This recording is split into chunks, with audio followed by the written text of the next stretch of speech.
اللہ الرحمن الرحیم۔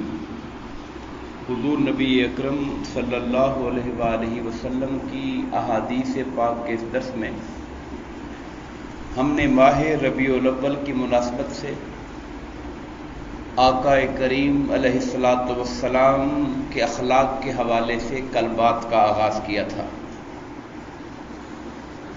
حضور نبی کریم علیہ الصلاۃ والسلام امت کے لیے اور اہلیان اسلام کے لیے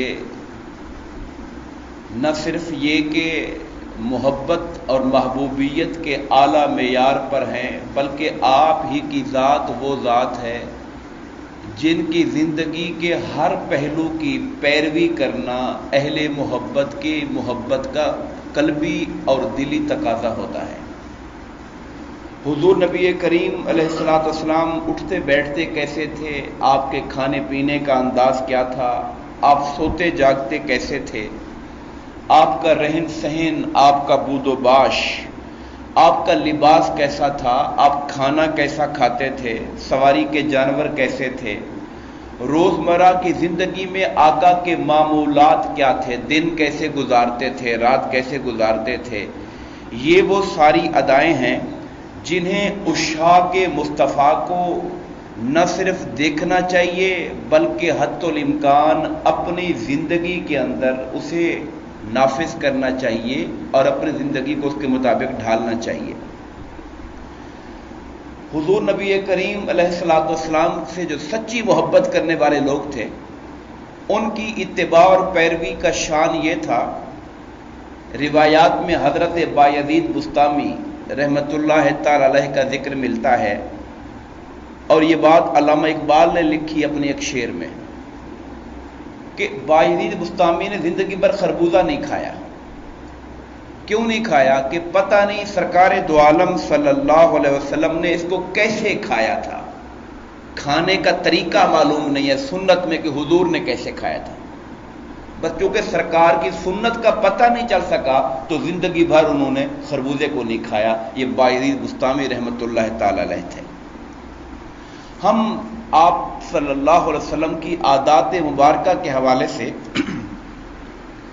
شمائل مصطفیٰ صلی اللہ علیہ وسلم نامی ایک کتاب ہے جو شیخ الاسلام ڈاکٹر طاہر القادری صاحب نے لکھی ہے، نام ہے شمائل مصطفیٰ صلی اللہ علیہ وسلم۔ وہاں سے میں شمائل کا معنی بھی عادات ہوتا ہے، شمائل جمع ہے، اردو میں اس کو کہتے ہیں عادات مبارکہ۔ سرکار کی عادات مبارکہ کیا تھی، اس حوالے سے ہم انشاءاللہ یہاں سے کچھ اہم چیزیں جتنے دن ہمارے پاس ربیع الاول شریف کے ہیں ہم گفتگو کرتے رہیں گے۔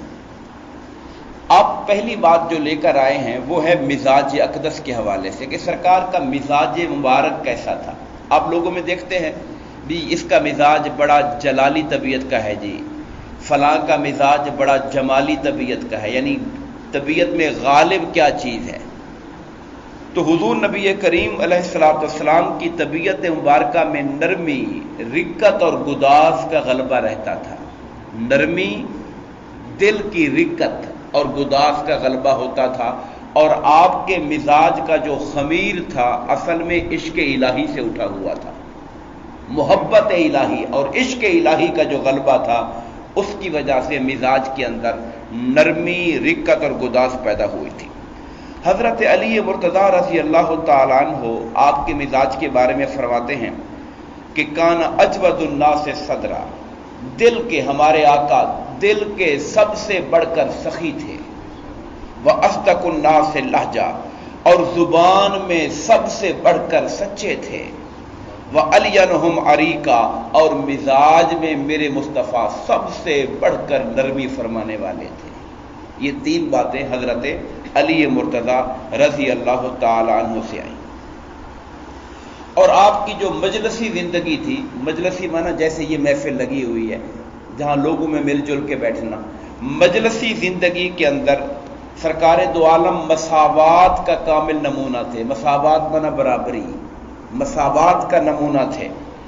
آپ کے سیرت و کردار سے اور آپ کے انداز سے یہ نہیں ہوتا تھا کہ کوئی اعلیٰ تر ہے کوئی کم تر ہے، کسی کو کم تر محسوس نہیں ہونے دیتے تھے۔ اور آپ دوسروں کا سامان اٹھا کے ان کے گھروں تک پہنچا دینا، ہمسایوں کی ضرورت کا خیال رکھنا، ان کے لیے بازار سے سودا سلف لے کر آنا، اپنی تو اپنی ہیں، کسی ساتھ والے ہمسائے کی بکریوں کا دودھ ان کو دھو کے دے دینا، ان کا بھی کام کر دینا ساتھ، اپنے جوتے خود مرمت کر لینا۔ سرکار دو عالم صلی اللہ علیہ وسلم کے بارے میں آپ کو ایسی روایات ملیں گی کہ جوتا ٹوٹ گیا تو سرکار نے خود بیٹھ کر اس کو گانٹھ لیا۔ اب یہ باتیں ہم اگر سوچیں اور غور کریں کہ ہمارا مزاج کیا ہے اور مزاج مصطفیٰ صلی اللہ علیہ وسلم کیسا تھا۔ اور ایک روایت میں نے وہ بھی پڑھی تھی کہ سرکار کا جوتا رستے میں ٹوٹا تو حضرت علی مرتضیٰ نے بیٹھ کر حضور کا جوتا گانٹھا۔ یہ بھی ہے، خدام خدمت بھی کرتے تھے اپنی جگہ پر، مگر سرکار کا اپنا مزاج یہ تھا کہ گھر کے اندر ایسا ہو گیا تو اس کو خود بیٹھ کے گانٹھ لیا آپ نے۔ مسکینوں اور یتیموں کی دستگیری کرتے تھے، غلاموں پر اور جو غریب لوگ تھے ان پہ شفقت کرتے تھے، انسانوں کے مسائل کے حل میں معاونت کرنا آپ کی روزمرہ کی سیرت کا معمول تھا۔ حضرت ابو ذر غفاری رضی اللہ تعالی عنہ اور حضرت ابو ہریرہ سرکار کی محفل کا نقشہ ایسے کھینچتے ہیں، وہ کہتے ہیں کہ حضور صلی اللہ علیہ وسلم اپنے صحابہ کے درمیان اس طرح گھل مل کر تشریف فرما ہوتے کہ اگر کوئی نیا بندہ باہر سے آتا تو اسے پوچھنا پڑتا تھا کہ اس محفل کے سردار کون ہیں، یعنی کہ ایسے گھل مل کے بیٹھے ہوتے تھے، نہ اپنے لیے کوئی مسند، نہ کوئی تختہ، نہ کوئی خاص کوئی تکیے گاؤ پیچھے، یعنی کوئی اہتمام ہو۔ اگر ایسا اہتمام ہوتا تو کسی کو پوچھنے کی ضرورت کیوں پڑتی؟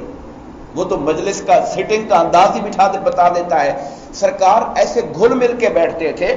یہ حدیث پاک ہے، ابو ذر غفاری ابو ہریرہ رضی اللہ تعالیٰ عنہ سے روایت ہے کہ اجنبی لوگ آتے تو آپ کو پہچان نہ سکتے اور پوچھتے تھے کہ اس محفل کے سردار کون ہیں، اور بتایا جاتا کہ یہ ہمارے آقا محمد مصطفیٰ صلی اللہ علیہ وسلم ہیں۔ اس طرح لوگ آپ کا تعارف کراتے تھے۔ دوسری چیز اس پر ہم بات کریں گے، وہ سرکار دو عالم صلی اللہ علیہ وسلم کا حسن تکلم تھا۔ آپ گفتگو کیسے فرمایا کرتے تھے؟ ایک تو گفتگو کے الفاظ ہوتے ہیں اور دوسرا گفتگو کا لہجہ ہوتا ہے۔ صحابہ کرام کہتے ہیں آپ کا لہجہ اتنا حسین ہوتا تھا جیسے شہد کی مٹھاس ایسی نہیں ہوتی تھی جیسے لہجہ مصطفیٰ کی مٹھاس ہوتی تھی۔ اور آپ جب گفتگو فرماتے تھے تو آپ کا ایک ایک لفظ بامانی ہوتا اور ایک ایک لفظ شعور اور آگہی کی دولت لے کے اٹھتا۔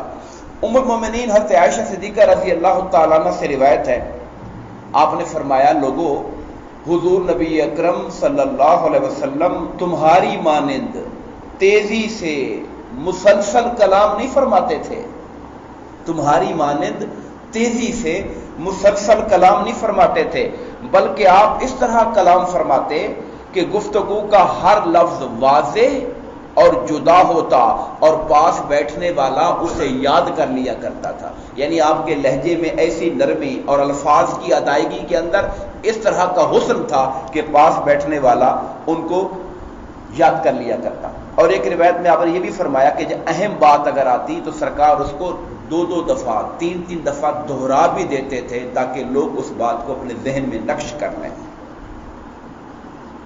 اور یہ بھی حضرت عبداللہ بن عباس سے روایت ہے کہ حضور نبی کریم علیہ السلام جب کلام فرماتے تھے، اب یہ آپ کی شان ہے، جب آپ کلام فرماتے تھے تو آپ کے دندان مبارک سے نور نکلتا ہوا دکھائی دیتا تھا۔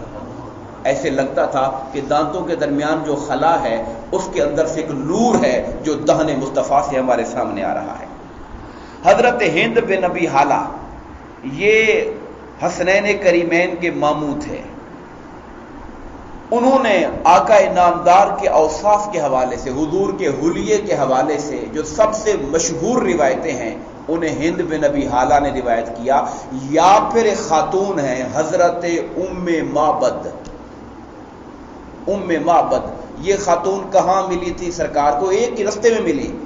جب سرکار مکہ سے مدینہ آ رہے تھے، رستے میں ایک جگہ خیمہ تھا، پڑاؤ ڈالا تو وہ خاتون ام معبد تھی، وہاں تھوڑی دیر سرکار رہے۔ آپ نے سنا ہوگا، آپ نے دودھ کھانے کو کچھ مانگا، انہوں نے کچھ بھی نہیں ہے، کہا یہ بکری کھڑی ہوئی ہے گھر میں، کہا بیمار ہے اس کے پلے کچھ، کہا اس کو لے کر آؤ۔ سرکار نے اس کے تھنوں کو ہاتھ لگایا تو بکری دودھ سے بھر گئی اور وہ دودھ پیا، ان کے گھر کے برتن بھرے۔ تو اس نے اپنے شوہر کے سامنے حضور کا حلیہ بتایا تھا سب سے اعلیٰ حلیہ جو حدیثوں کے اندر آیا ہے وہ ہند بن ابی حالہ نے بیان کیا اور اس خاتون ام معبد نے بیان کیا ہے۔ اب ہند بن ابی حالہ کہتے ہیں کہ حضور نبی کریم علیہ الصلوۃ والسلام طویل سکوت فرماتے، یعنی جب آپ چپ ہوتے، خاموش ہوتے تھے، خاموش طبع تھے، بار بار مسلسل زیادہ باتیں نہیں کرتے تھے کہ ہر وقت لگے ہوئے ہیں، ہر وقت لگے ہوئے باتوں کے اندر، ایسا نہیں ہوتا تھا۔ طبیعتاً آپ خاموش طبع تھے، بلا ضرورت گفتگو نہیں کرتے تھے، یہ ہے اصل بات۔ چپ ایسا بھی چپ نہیں ہے کہ لوگ بات کریں جواب ہی نہ دیں، یہ تو پھر چپ نہ ہوئی، یہ تو مزاج کے اندر خرابی آ گئی کہ آپ سے کوئی بات کرے آپ جواب نہ دیں، ایسا نہیں تھا۔ آپ بلا ضرورت گفتگو نہیں کرتے تھے۔ آغاز کلام اور اختتام کلام دہن مبارک کے جانبین اور کناروں سے کرتے تھے، یعنی ہر کلمے کی ادائیگی مکمل فرماتے تھے، یہ نہیں کہ لفظ کٹ جائے بات سمجھ نہ آئے۔ آپ کا کلام جامع الفاظ پر مشتمل ہوتا تھا، یعنی ایسا بھی نہیں ہوتا تھا کہ بالکل چھوٹی بات ہو بات ہی سمجھ نہ آئے، نہ اتنی لمبی بات کہ پتہ ہی نہیں چل رہا کہ بات ہو ہی کیا رہی ہے، یہ بھی نہیں ہوتا تھا، جامع گفتگو فرمایا کرتے تھے۔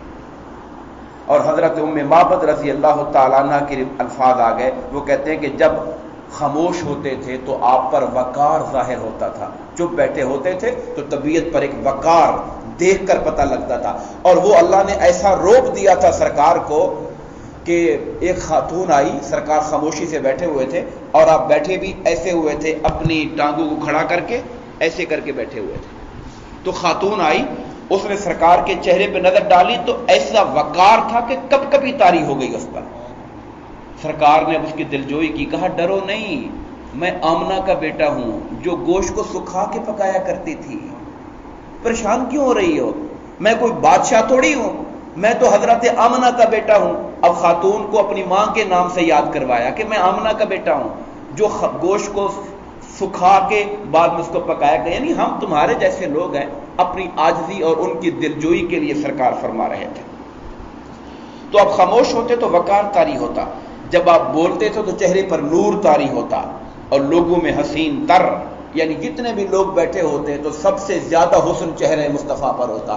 اچھا الگ الگ لوگ ہوتے تو کسی کا قد چھوٹا کسی کا بڑا نظر آتا تھا، سرکار کا قد درمیانہ تھا، نہ چھوٹا نہ بڑا، لیکن لوگوں کی محفل میں ہوتے سرکار سب سے اونچے نظر آیا کرتے تھے، اللہ نے ایسی شان عطا فرمائی تھی۔ اور آپ حسین تر تھے، روشن تر تھے، اور میٹھی باتیں کرنے والے، الگ الگ لفظ ہوتا، نہ مختصر نہ زیادہ طویل۔ آپ کی باتیں ایسی ہوتی، ام معبد کے الفاظ سنیں، آپ کی باتیں ایسی ہوتی جیسے موتی، جیسے لڑی کے اندر موتی پروئے ہوئے ہوتے، جیسے لڑی میں موتی پروئے ہوئے ہوتے ہیں۔